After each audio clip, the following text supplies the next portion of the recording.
नमस्ते दोस्तों, मैं दामिनी वीमेक्स स्कॉलर से आपका स्वागत करती हूँ आपके अपने चैनल वीमेक्स स्कॉलर्स पे। आज का ये हमारा लोन फ्लिक्स की हिंदी वाली वेब सीरीज़ का 10th एपिसोड है। अगर आप फॉरेन एजुकेशन लोन लेने वाले हैं फ्यूचर में, या फिर अगर आपका लोन का प्रोसेस ऑलरेडी चल रहा है, तो आपके लिए बहुत ज़रूरी है कि आप लोन फ्लिक्स वेब सीरीज़ के सारे एपिसोड्स देख लें। इससे आपको लोन की टर्म्स एंड कंडीशंस की, सैंक्शन प्रोसेस की, लोन की डिसबर्समेंट और रीपेमेंट की पूरी जानकारी हो जाएगी। इसके लिए आप हमारे चैनल को सब्सक्राइब कर सकते हैं नीचे दिए गए बटन पे क्लिक करके।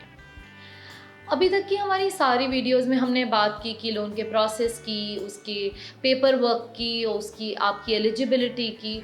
आपकी वीडियो में मैं आपको बताऊंगी कि ये सब होने के बाद जब लोन सैंक्शन हो जाता है तो उसके बाद क्या होता है। आज की वीडियो में हम बात करेंगे कि सैंक्शन के बाद आपको अपने लोन से पैसे यानी डिसबर्समेंट कैसे मिलती है।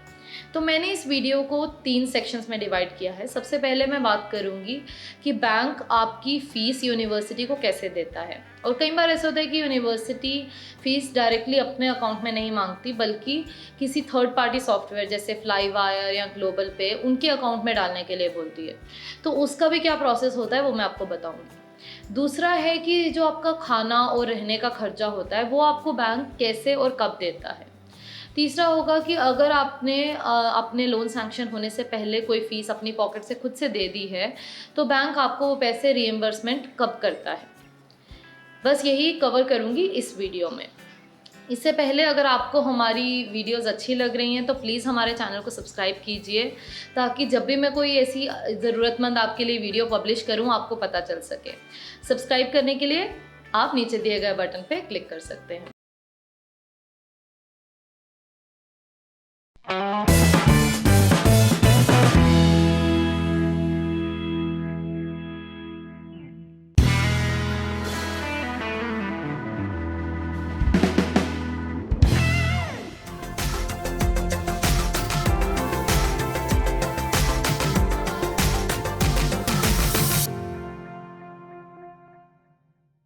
मैं इस डिसबर्समेंट के टॉपिक पे बात करने से पहले आपको एक चीज़ क्लियर कर देना चाहती हूँ। अगर फॉर एग्जांपल आज आपका 20 लाख का लोन सैंक्शन हो गया, इसका मतलब ये नहीं है कि बैंक इमीडिएटली 20 लाख आपके अकाउंट में डाल देगा। सैंक्शन होने का मतलब सिर्फ लिमिट अप्रूव होना होता है। उसके बाद लोन की डिसबर्समेंट के लिए कुछ और स्टेप्स भी कंप्लीट करने होते हैं। ध्यान से सुनिए। पहला होता है कि जैसे आपका लोन सैंक्शन हो जाता है उसी टाइम पे आपका सैंक्शन लेटर जनरेट हो जाता है। उसके बाद आपको लोन एग्रीमेंट साइन करना पड़ता है डिसबर्समेंट के लिए। लोन एग्रीमेंट साइन करने का मतलब है कि आपने लोन का सैंक्शन अमाउंट, इंटरेस्ट रेट सब कुछ पढ़ लिया है और आप ये सब कुछ एक्सेप्ट कर रहे हैं। अगर आपको उसमें कोई भी इशू है, जैसे कि लोन कम अप्रूव हुआ है, या फिर इंटरेस्ट रेट ज़्यादा दिखा रहा है सैंक्शन लेटर पे, या फिर मार्जिन ज़्यादा है, या फिर आपको यूनिवर्सिटी चेंज करनी है, ऐसी कुछ भी चेंजेस करनी है, तो प्लीज़ आप अपने वीमेक्स कॉलेज फाइनेंशियल ऑफिसर को बताएं लोन एग्रीमेंट साइन करने से पहले। बहुत बार ये बैंक ऑफिशियल्स ऐसे कुछ डिप्लोमेटिक आंसर दे के आपसे एग्रीमेंट साइन करने के लिए आपको बोल देते हैं।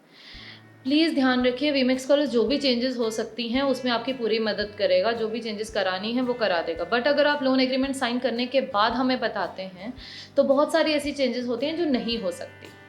ठीक है, तो प्लीज़ अपने फाइनेंशियल ऑफिसर के कंटिन्यूस टच में रहें इन सब चीज़ों को लेकर। आपको मैं बता दूं, वीमेक्स कॉलेज की सारी सर्विसेज एकदम फ्री हैं, क्योंकि हम गवर्नमेंट ऑफ इंडिया से फंडेड हैं। हमारे फाइनेंशियल ऑफिसर्स को पूरे लोन प्रोसेस की हर चीज़ की डिटेल में नॉलेज होती है। आप हमसे बात करने के लिए ऊपर दिए गए लिंक पे क्लिक कर सकते हैं। अब इसके बाद लोन एग्रीमेंट साइन करने के बाद अगर आपका लोन कोलेटरलाइज्ड है तो इस केस में आपको ओरिजिनल पेपर्स बैंक को सबमिट करने पड़ते हैं इस स्टेज में। इसे कहते हैं मॉर्गेज क्रिएशन या फिर एमओडी। इसके बाद आपका लोन डिसबर्स होने के लिए रेडी होता है। आगे सुनिए कि डिसबर्समेंट कैसे मिलती है। गवर्नमेंट बैंक्स में आपको पहले डिसबर्समेंट के लिए एक हाफ पेज फॉर्म भरना पड़ता है, सिर्फ पहले डिसबर्समेंट के लिए। उसके बाद से ईमेल पे इन्फॉर्मेशन देना बस है। इंडिया में सारे बैंक्स, गवर्नमेंट या फिर प्राइवेट, वो फीस का कंपोनेंट आपकी यूनिवर्सिटी को ही देते हैं, कभी भी आपके अकाउंट में डायरेक्टली नहीं देते। तो आपको बस इस फॉर्म में यूनिवर्सिटी के अकाउंट डिटेल्स देनी पड़ती हैं। उसके बाद जब भी आप डिसबर्समेंट रिक्वेस्ट करें 2 दिन के अंदर आपकी यूनिवर्सिटी तक पैसे पहुंच जाते हैं। आजकल बहुत सारी यूनिवर्सिटीज़ स्पेशली यूएस और कनाडा की यूनिवर्सिटीज़ उन्होंने ये मैंडेटरी कर दिया है कि फ़ीस यूनिवर्सिटी के अकाउंट की जगह फ्लाई वायर या ग्लोबल पे के अकाउंट में डाली जाए। एक्चुअली 2016 में जब यूनिवर्सिटीज़ ने ये नया रूल बनाया था कि फ़ीस ये थर्ड पार्टी सॉफ्टवेयर जैसे फ्लाई वायर, ग्लोबल पे, ट्रांसफ़र वाइज वगैरह के अकाउंट में डाली जाए, स्टूडेंट्स को बहुत सारे इश्यूज़ फेस करने पड़े।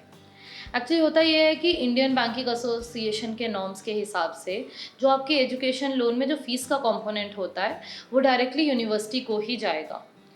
तो कंडीशन ये थी कि बैंक बोलता था कि आपने यूनिवर्सिटी की अकाउंट डिटेल्स लाओ, हम फ़ीस वहीं वहीं पे ट्रांसफ़र करेंगे, और universities on the other side बोलती थी कि नहीं नहीं, हमारे अकाउंट डिटेल्स हम नहीं देंगे, फ़ीस आप फ्लाई वायर या ग्लोबल पे को ट्रांसफ़र करो। तो बहुत बुरी कंडीशन थी, काफ़ी स्टूडेंट्स को 10-15 लाख का अमाउंट फ़ीस का अपनी पॉकेट से देना पड़ा। उसके बाद बैंक ने रीएम्बर्स किया, तो स्टूडेंट्स अपनी पॉकेट से उन्होंने फ्लाई वायर, ग्लोबल पे वगैरह को ट्रांसफ़र किया एंड देन बैंक ने उनको वापस पैसे वो दिए। तो 2016 की एंडिंग में हमने बैंक से बात करके ये प्रॉब्लम पूरी सॉल्व करवा दी थी। हमने एक ऑफिशियल इंस्ट्रक्शन भी करवा दिया था कि ये थर्ड पार्टी सॉफ्टवेयर्स को फ़ीस दी जा सकती है। बट अभी भी बैंक में ऐसे काफ़ी लोग हैं जो मना करते हैं फ़ीस ऐसे सॉफ्टवेयर्स के थ्रू ट्रांसफ़र करने के लिए। तो आप घबराइए मत, अगर आप कोई भी ऐसा इशू फेस कर रहे हैं तो we are just a call away. आप ऊपर दिए गए लिंक पे क्लिक करके कॉल बैक रिक्वेस्ट करें, और जो भी हमारे फाइनेंशियल ऑफिसर आपके टच में आएंगे वो बैंक से बात करके इशू पूरा रिजॉल्व करवा देंगे। आपके लिविंग एक्सपेंसेस यानी आपका खाना, रहना, लोकल बस, ये सब का खर्चा बैंक प्रेफर करता है कि आपके फॉरेन अकाउंट में ही डाला जाए, या फिर बैंक आपको एक फॉरेक्स कार्ड देता है जो एक डेबिट कार्ड की तरह ही है, बट ये फॉरेन करेंसी में मनी कैरी करता है। तो आप जैसे ही फॉरेन के एयरपोर्ट में लैंड करते हैं आप इस कार्ड को यूज़ करना शुरू कर सकते हैं। बैंक आपको इस कार्ड में 3 से 6 महीने के लिविंग एक्सपेंसेस एडवांस में लोड करके दे सकता है। काफ़ी ऐसे बैंक्स होते हैं जो आपने लिविंग एक्सपेंसेस कैसे यूज़ किए उसके बिल्स मांगते हैं। वो मेरे अकॉर्डिंग कलेक्ट करना बहुत ही मुश्किल है। मैं भी अब्रॉड में पढ़ी हूँ, मुझे पता है कि रेंट का बिल कलेक्ट करना आसान है क्योंकि रेंट आपका एक मेजर खर्चा होता है, बट हर चीज़ का बिल, एक सैंडविच खाया तो उसका बिल, एक टैक्सी ली तो उसका बिल, ये सब कलेक्ट करना आसान नहीं है। तो आप अपने बैंक से एडवांस में ही पूछ लीजिए अगर उनको ऐसे कोई बिल्स की रिक्वायरमेंट है। तो प्लीज़ आप वीमेक्स स्कॉलर्स टीम से बात करें अगर बैंक ऐसा आपको कुछ बोल रहा है, क्योंकि हम उनसे बात करके ये सब इश्यूज़ रिजॉल्व करवा देंगे।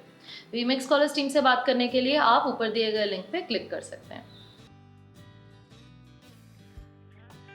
एक बहुत इम्पॉर्टेंट चीज़ जो बहुत लोगों को पता नहीं होती है वो ये है कि अगर आपने अपनी फ़ीस का कोई भी पार्ट ऑलरेडी पे कर दिया है लोन लेने से पहले, तो बैंक आपको वो रीइम्बर्स कर सकता है। यानी आपके या आपके पेरेंट्स के लोकल इंडियन बैंक अकाउंट में बैंक को पैसे डाल देता है। तो याद रखिए, लोन सैंक्शन होते ही ये सारे बिल्स आप बैंक को इमीडिएटली सबमिट करें रीइम्बर्समेंट के लिए। जैसे कि मैंने पहले भी बताया है, लोन फीस और लिविंग एक्सपेंसेस के अलावा भी health insurance, books, flight tickets, laptop, इन सब के लिए भी लिया जा सकता है। अब सुनिए कि इन सब के लिए पैसे कैसे मिलते हैं। अगर हेल्थ इंश्योरेंस है तो अगर ये हेल्थ इंश्योरेंस आपकी यूनिवर्सिटी की फ़ीस का पार्ट है तो फ़ीस के साथ ही यूनिवर्सिटी को पे कर दिया जाएगा। बट अगर आप एक थर्ड पार्टी हेल्थ इंश्योरेंस ले रहे हैं तो आपको पहले अपनी पॉकेट से पे करना पड़ेगा, उसके बाद बैंक आपको रीइम्बर्स करेगा। बुक्स का भी सेम, अगर ये आपकी फ़ीस में इंक्लूडेड है बुक्स के चार्जेस तो यूनिवर्सिटी को फ़ीस के साथ ही ये पे कर दिया जाएगा बैंक से। बट अगर अलग हैं तो आपको पहले बुक्स अपनी पॉकेट से खरीदनी पड़ेंगी, उसके बाद बिल देने पे बैंक आपको रीइम्बर्स करेगा। फ़्लाइट टिकट्स और लैपटॉप, बहुत सारे लोगों को तो ये भी पता नहीं होता है कि फ़्लाइट टिकट्स और लैपटॉप के लिए भी एजुकेशन लोन लिया जा सकता है। तो प्लीज़ ध्यान में रखिए, अगर आपको इन सब के लिए पैसे चाहिए तो भी आप इनको लोन में इंक्लूड कर सकते हैं। तो फ़्लाइट टिकट्स और लैपटॉप आपको पहले अपनी पॉकेट से पे करके ख़रीदना पड़ता है, उसके बाद बैंक आपको वो रीइम्बर्स करता है। मैक्सिमम बैंक ऑफिशियल्स आपको ये सब चीज़ों के लिए लोन देने के लिए मना करते हैं। अगर आपके साथ ऐसा कुछ हो रहा है तो प्लीज़ टेंशन मत लीजिए, आप अपने वीमेक्स स्कॉलर्स फाइनेंशियल ऑफिसर से बात करें, वो बैंक से बात करके इशू रिजॉल्व करा देंगे।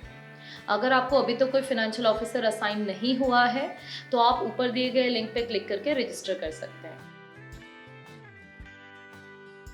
प्राइवेट बैंक्स और गवर्नमेंट बैंक्स में डिसबर्समेंट की काफ़ी टर्म्स एंड कंडीशंस होती हैं जो मैंने आपको अभी तक इस वीडियो में बताई।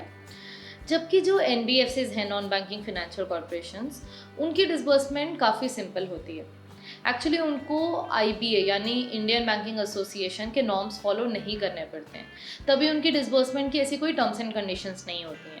तो अगर आपको पूरे कोर्स की फ़ीस एकदम एडवांस में चाहिए, 2 साल की फ़ीस एक साथ, वो भी आपको अपने इंडियन अकाउंट में चाहिए, यूनिवर्सिटी के अकाउंट में डायरेक्टली नहीं डालनी है, तो भी वो लोग दे देंगे। लिविंग एक्सपेंसेस आपको फ़ॉरेन जाने से पहले ही आपको डिसबर्स कराने हैं, तो भी दे देंगे। तो ऐसी कोई हार्ड एंड फास्ट कोई भी रिस्ट्रिक्शंस नहीं है NBFCs में।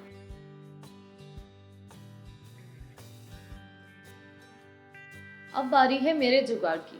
बहुत सारे लोगों को ये पता नहीं होता है कि आपको इंटरेस्ट जो अमाउंट आपको सैंक्शन हुआ है उस पे नहीं लगता। सिर्फ जो अमाउंट आप अपने लोन से डिसबर्स कराते हैं यानी आप अपने लोन से यूज़ करते हैं, सिर्फ उसी पे इंटरेस्ट लगता है। तो बहुत सारे ऐसे स्टूडेंट्स होते हैं जो हमारे पास आते हैं कि मैम आप फर्स्ट ईयर के लिए 20 लाख लोन सैंक्शन करा दीजिए, जबकि कोर्स 2 साल का है, टोटल खर्चा 40 लाख है। तो इन स्टूडेंट्स को हमें बहुत प्यार से ये समझाना पड़ता है, आप भी ध्यान से सुनिए, कि देखिए अगर आप गवर्नमेंट बैंक से 20 लाख का लोन अप्रूवल लेते हैं 2 साल के कोर्स के लिए, तो आपको बैंक पहले साल में सिर्फ 10 लाख ही देगा। क्योंकि बैंक बेवकूफ़ नहीं है कि वो पूरा 20 लाख आपको अभी दे दे और सेकेंड ईयर में आपके पास अपनी साइड से तो पैसे हैं नहीं फ़ीस देने के लिए, और बाद में कोर्स कंप्लीट नहीं होगा तो बैंक अपना पैसा रिकवर कहाँ से करेगा। सिमिलरली प्राइवेट बैंक्स भी अगर आप 40 लाख वाले खर्चे के लिए 20 लाख उनसे लोन मांगते हैं, तो वो आपसे पूछेंगे कि बाकी का 20 लाख कहाँ से लाओगे, अभी प्रूफ बताओ, बैंक बैलेंस दिखाओ या कुछ ऐसा दिखाओ। तो इसीलिए समझदारी इसी में है कि अगर आप 40 लाख के लिए एलिजिबल हैं तो पूरे 40 लाख का सैंक्शन ले लें। उसके बाद आपको सिर्फ फर्स्ट ईयर में 20 लाख यूज़ करने हैं तो फर्स्ट ईयर में करिए, सेकेंड ईयर में कुछ नहीं चाहिए तो मत कीजिए यूज़। आपको इंटरेस्ट सिर्फ इस 20 लाख में ही लगेगा और कोई भी बैंक आपको पूरा लोन यूज़ करने के लिए फोर्स नहीं कर सकता। बैंक्स की मैक्सिमम वो रिक्वायरमेंट यही होती है कि आप 20 से 50% अपने अप्रूवल अमाउंट का यूज़ करें। मतलब 40 लाख का अप्रूवल है तो आप 20 लाख तक यूज़ करें, ठीक है। कोई भी आपको 100% यूज़ करने के लिए नहीं बोलेगा। तो इस केस में 40 लाख का अप्रूवल लेने पे 20 लाख यूज़ किया तो इंटरेस्ट सिर्फ इस 20 लाख पे ही लगेगा। उम्मीद है ये जुगाड़ आपको समझ आ गया और अच्छा लगा। आशा करती हूँ कि ये वीडियो आपको अच्छी लगी होगी। हम बहुत मेहनत कर रहे हैं ये वीडियोस बना के पूरी इन्फॉर्मेशन आप तक पहुँचाने के लिए।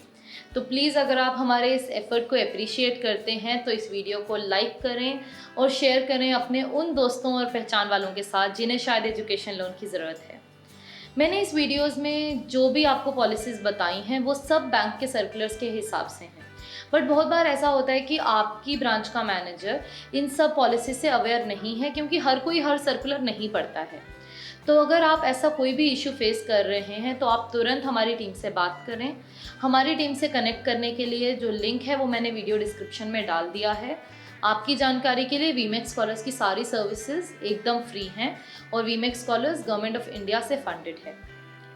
अभी के लिए बस इतना ही। इंतज़ार कीजिए मेरी नेक्स्ट वीडियो का जिसमें मैं बात करूंगी एजुकेशन लोन की रीपेमेंट, यानी पैसा कब और कैसे वापस करना है। Bye bye for now. Don't forget to subscribe and click on the bell icon to never miss any updates from us.